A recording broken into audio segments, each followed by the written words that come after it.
Serikali ya Tanzania chini ya Rais Dr. Samia Suluhu Hassan imedhamiria kupunguza gharama za matumizi ya nishati kwa watumiaji wa vyombo vya moto kwa kuanzisha vituo mbalimbali katika jiji la Dar es Salaam na maeneo mengine, ambapo hadi sasa takwimu zinaonyesha kuwa takriban magari 15,000 yanatumia mfumo wa gesi.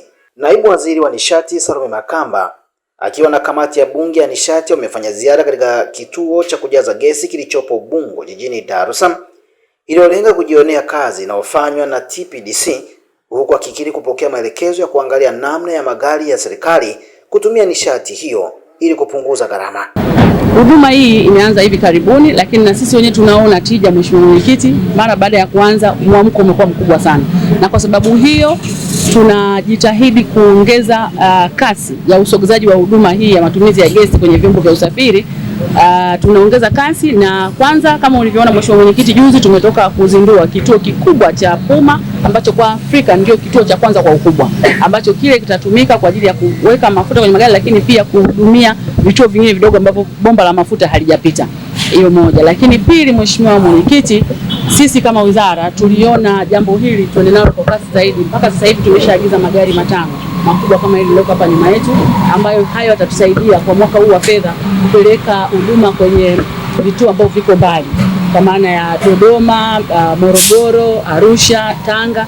Kule tunategemea ndani ya mwaka wa fedha tunao mipango madhubuti kuhakikisha kwamba tunapeleka huduma. Lengo ni kuhakikisha anayetoka Dar es Salaam anaweza kufika Dodoma na kurudi, anayetoka anaweza kwenda Arusha, na tutaendelea hivyo kwenye mwaka mwingine wa fedha kwa kadri ambavyo bunge litatutengea bajeti kwa ajili ya kufika angalau nchi nzima, na hasa maeneo ambayo ni highway, yanapitisha magari mengi. Tumepokea maelekezo yako kuhusiana na kubadilisha mifumo ya magari ya serikali, na tunakubali kabisa kwamba gharama iko juu sana ya uendeshaji wa magari ya serikali, na tumeanza mabasi haya mapya Mheshimiwa Mwenyekiti tunayoona ya mwendokasi, yale ya kijani, yote yanatumia gesi kwa sasa hivi. Na ukiacha hilo, mabasi yale zamani hata kuwasha AC ilikuwa ni changamoto, lakini sasa hivi ukipanda kwenye basi la mwendokasi wamewasha AC safi kabisa, na kama ulivyosema Mheshimiwa Mwenyekiti, ni nishati safi, haichafui mazingira. Kwa upande wake mwenyekiti wa kamati hiyo Subira Mgalu ameeleza namna nishati hiyo itakavyowasaidia Watanzania walio wengi. Tumetembelea hapa kama kamati, kama mnavyofahamu hii ni kamati mpya ambayo imeundwa na Mheshimiwa Spika. Kwa hiyo tupo katika utaratibu wa kawaida wa kuendelea kujifunza zaidi sekta yetu ambayo ndo tunaisimamia. Gesi hii ina mchango mkubwa, na sasa watu wengi wanatumia, watu wengi wanaomiliki magari. Kwa takwimu inaonyesha takriban magari 15,000 kwa sasa wanatumia hii gesi asilia ambayo inakuwa kwenye mgandamizo hapo na kwenda kwenye masuala ya kutumia kwenye magari. Kwa hiyo wito wetu kwanza kwa wawekezaji, serikali imekuwa ikijipanga na inaendelea kufanya kazi hii ya ujenzi wa miundombinu hii, na ina mpango mkakati wa kufikisha mpaka mkoa wa Morogoro, Dodoma na kuelekea na Arusha na hata kufika Mwanza na mikoa mingine.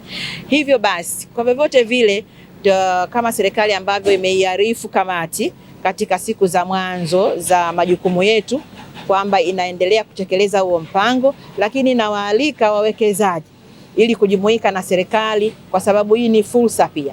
Kwa hiyo sisi pia kama kamati tumeona kwa sababu uhitaji ni mkubwa na watu wanaendelea kuvutiwa kutokana na kwamba kwa matumizi ya gesi zaidi ya kiwango cha 40% cha gharama endapo unatumia mafuta kinapungua. Kwa hiyo ni wazi pia ni fursa kwa hata hawa wanaoendesha bajaji mmewaona, wanaoendesha taksi za mtandaoni mmewaona, lakini hata viwanda mmeona magari makubwa hapa yanakuja kuchukua hii gesi kwa ajili ya matumizi ya viwanda, lakini pia hata magari yetu ya mwendo kasi pia yanatumia nishati hii. Serikali inamiliki magari mengi, kwa hiyo iwe na utaratibu na wao kuona magari wanayomiliki kuweza kutumia nishati hii ili kupunguza gharama. Ukiwasha gari inakuwa kwenye mfumo wa mafuta, ukianza kuondoka tu inabadilika na kwenda kwenye mfumo wa gesi. Inabadilisha yenyewe automatic. Kama za awali za kuweka mfumo zikoje? Gharama zake naona sio kubwa sana, ni za kawaida tu. Tukaanze mwekewe mtungi, kuna vifaa vya kufunga mbele. Sio kubwa sana, ni kawaida tu. Kwa hiyo performance ya engine kila kitu vile vile inakuwa vile vile, tena safi kabisa. Tena sasa hivi wameimprove vizuri, hata taa za check engine zinakuwa ziwaki kwenye gari. Wananchi mimi naomba waendelee kutumia gesi, na faida sana tena. yani sana tena, na nashukuru kidogo kidogo elimu inatoka, wengi hata wakina mama tunakutana nao wana manoa manini wanafunga. Kwa hiyo tunashukuru kwa hilo yani.